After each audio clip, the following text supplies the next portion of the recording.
Hi there, Felipe here. Welcome to the channel, your crazy creative designer from Germany. I appreciate you being here, checking out my channel. It's a pleasure to welcome you. If you're new here, do check out my other videos. I do talk a lot about designing, getting better as a designer, as an entrepreneur, expanding your business, your horizons, and actually just improving yourself as a person. So, yep. So thanks for taking your time to take a peek at my channel. If you do find some value, do hit the like button, subscribe, means the world to me.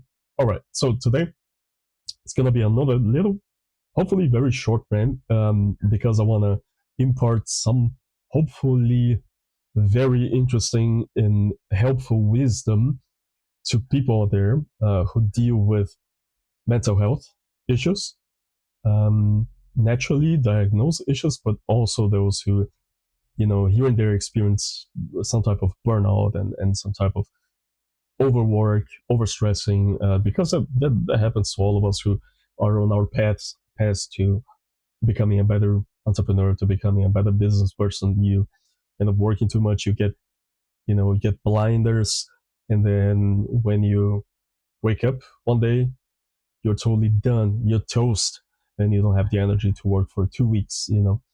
That's the point where you need a vacation, but it's too late to have a vacation. So, right. But what I wanted to talk about a little more here. Um, so yeah, it's addressed to you because if you're watching this video, I know that you're interested in being a designer and being a businessman, and I know that because of that, you're gonna be facing some challenges when it comes to dealing with your mental health in general, right? With our mentality on a daily basis, and how you can, like stuff like balance your work and your life, and uh, find a good synergy between private and business stuff, and still get to enjoy family time, still get to be productive, still get to be creative, but at the same time, that you don't hit a limit where you are absolutely overworked and you hit the burnout, and then you're just unable to do anything for 3 months. So it can be very serious. But in first place, I wanted to address those of you who have issues like bipolar disorder. Okay, and I'm gonna talk a little bit about my journey with bipolar disorder, what it means to me, what it does, because I'm pretty sure some people there are not very familiar with the definition. So I'm gonna try to give an overview on that, and I'm gonna tell you how it has affected me positively, negatively in my development as a person, as a professional, and on how I deal with it on a daily basis to expand my business, grow my business, and grow my mindset, and still take care of my mental health. All right. So, first of all, bipolar disorder. Maybe you've heard about it. Maybe you've heard about borderline disorder personality, or, um, um, of course, bipolar or schizophrenia, or stuff along those lines. Some type of personality disorder that seems very vague, I believe, at first, or dissociative disorder, or uh, even multiple personalities disorder. This is an illness that gets propped up in movies, and it's the way it's presented is generally completely off. That's not the way it works. But that's a topic for another time. But I believe you've heard of one of those at least. So they all impact you in different manners, but they all impact, or they deal with the chemistry in the brain mostly.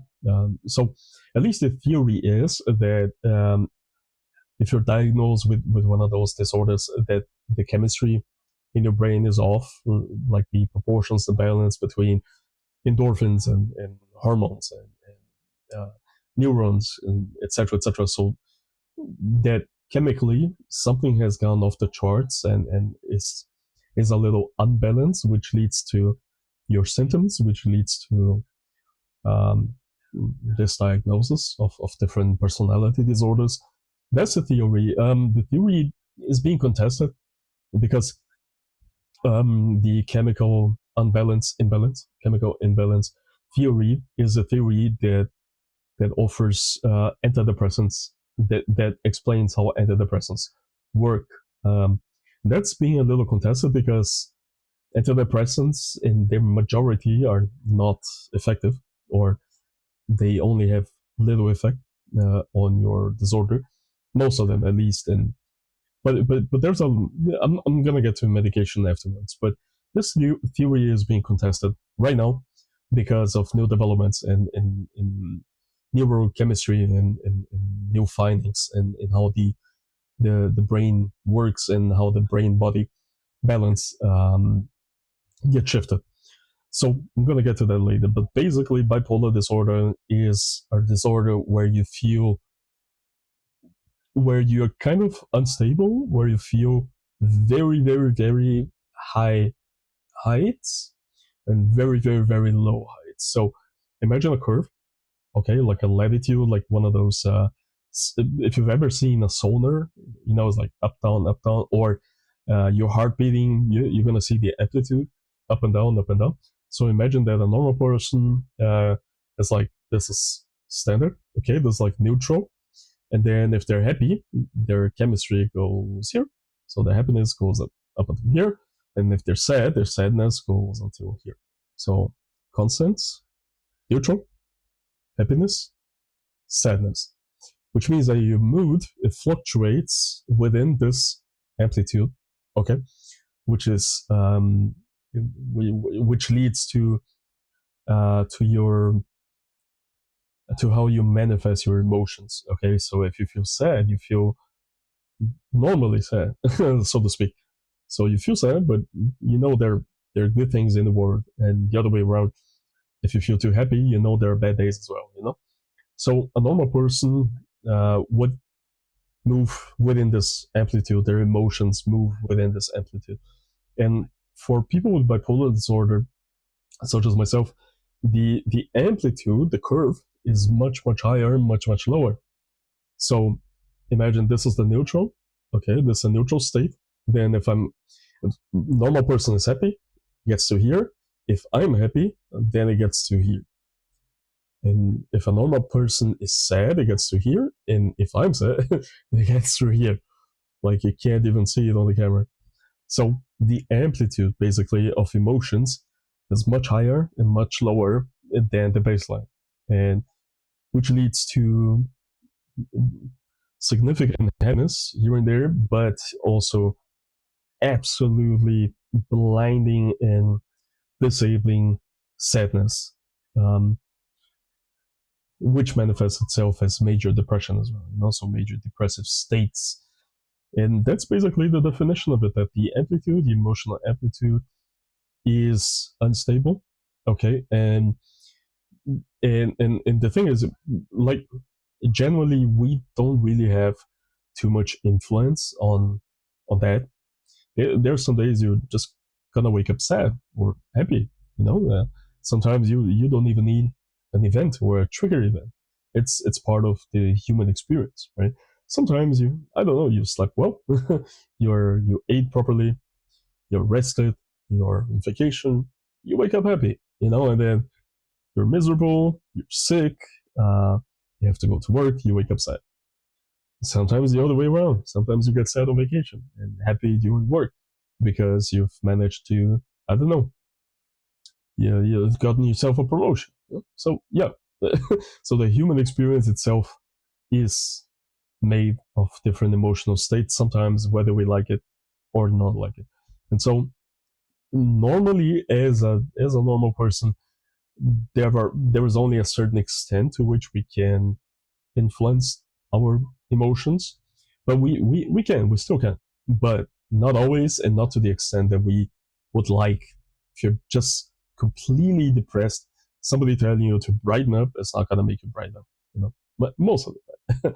Even though there is something to say, for example, about the theory that if you're sad and you force yourself to smile, you get happy. And it's interesting because it actually works. But naturally, all of those little coping mechanisms, they have a limit, and that's the issue. That's the main issue.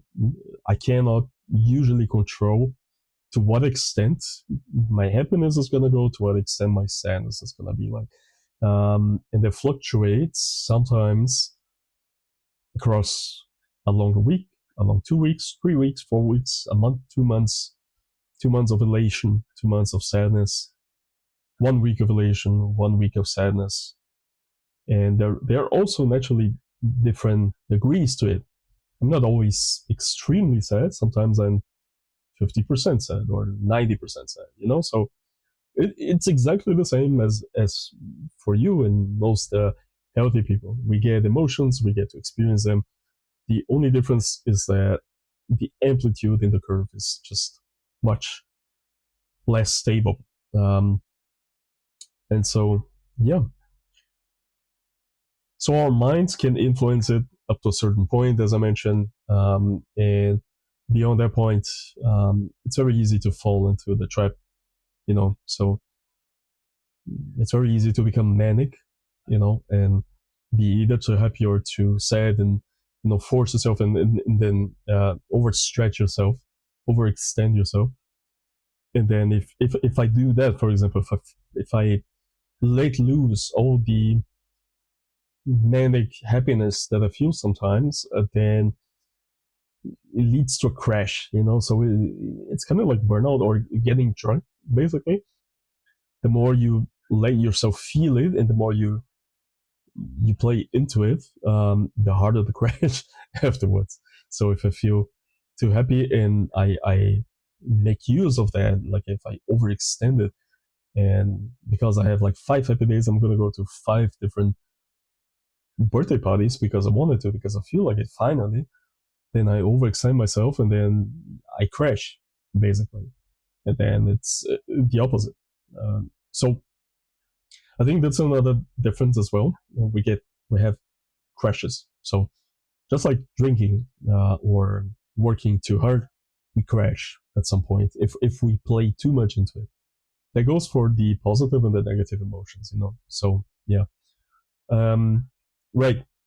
Okay, too depressing, I guess. But I hope it's an overview of how it works and what it means to live with it. So how can you deal with it?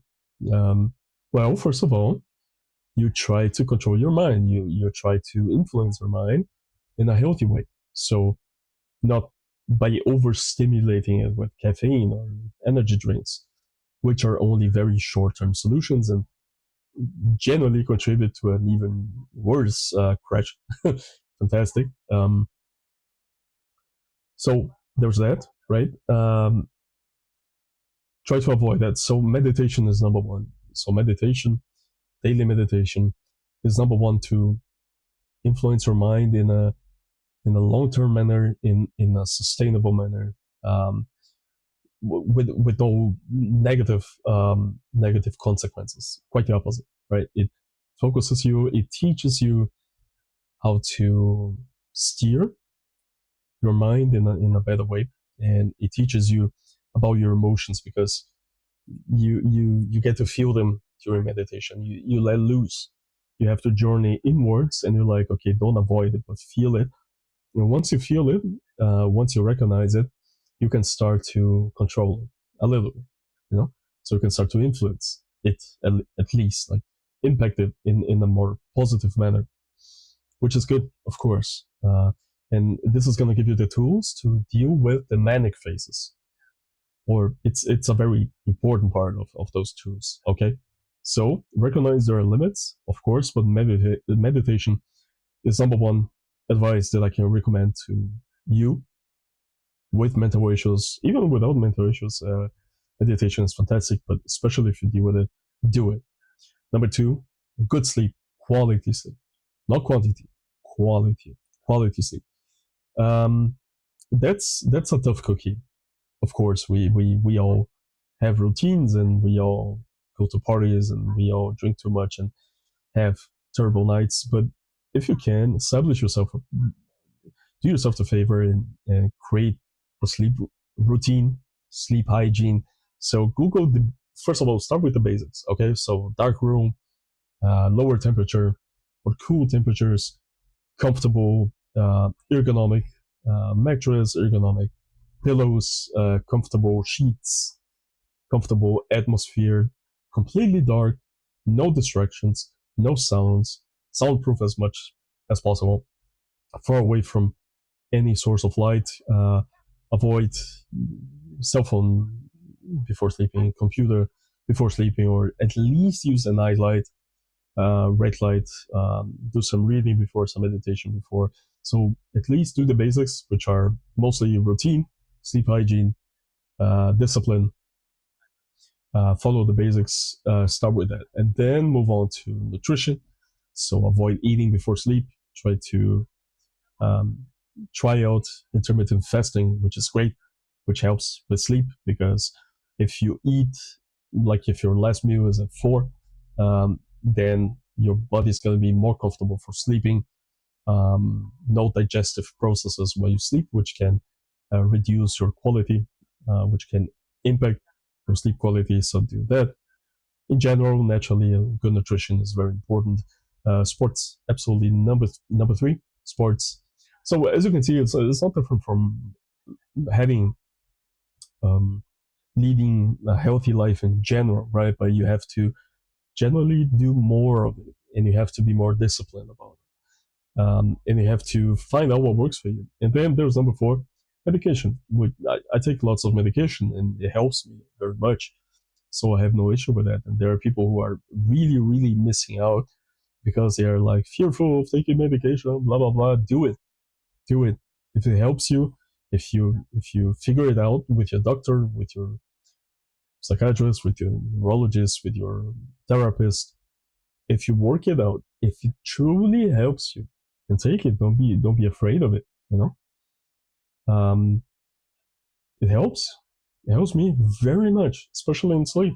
So I take it on a daily basis, and I'm not afraid of taking it. Like I don't want to become pill dependent. That's not the idea. But this is something I have to live with for the rest of my life. It's not going to go away. So there's no cure for it. So if you have it, you have to deal with it. And medication is a big part of it. So do it. Then, of course, number 5, which is therapy with a psychotherapist or group therapy if you prefer. I don't really like group therapy. It doesn't really help me, but cognitive behavior therapy, so the basics, but also journaling, for example, writing. Really, writing is very therapeutic. It it helps you offload. It helps you let it out. Um, so yeah, that's part of my therapy. And number 7, if you get into manic phases, I think number 7 and the last advice that I would have is to listen to the people who love you. So it's to listen to your family. So if they tell you that you are in one of those manic states, in one of the you're like out of it completely, then listen to what they tell you, because you're not able to judge your own situation anymore. Really, it's like you become disassociated. And so if they tell you you're sad, then be sad. If they tell you you're happy, then be happy. And trust their perspective, because you're not going to be able to trust your own most of the time. So listen, they have your best interest at heart. Can be a friend, can be family, can be a parent, whoever it is that has your best interest at heart. Listen to what they say, listen to what they tell you, and yep, follow their advice, because and educate them on your condition. It's very important that they understand how it works, so they can help you when you need help. So do some research, read about it, lean into it, understand it. Don't be afraid. Don't be afraid. Don't. It's not a death sentence. It's and there are benefits to it as well. It's manic phases. I get so many ideas. It's like lightning bolts, and I make use of it. I write it down, and then I can recycle that for when I'm in a better state. Um, so they're positives, and I try to lean into the positives. And I'm gonna do a separate video about that, but I think this is enough for now. I don't want to delve too deep into it right now because it's very complex, and I want to do it in a series of different videos. But yeah, my last tip for now would be listen to those who love you, and be thankful to have somebody who understands it. But again, you have to educate them, and yeah, don't be afraid of trying out the tips that I gave you. And remember, it's not a death sentence. There are very, very, very, very many positive aspects to it as well, as long as you choose to believe that you can make the best out of it. And yeah, and if you need to talk, reach out. I'll be very, very happy to talk to you about this, talk to you about other stuff. And if you found some value from this video, hit the like button, hit the subscribe. If not, that's fine. I hope at least that you got some value, that you learned something, and that you can teach it to others. So thank you very much again for watching, for being here. Aesthetics work. I'll see you in the next one. Cheers.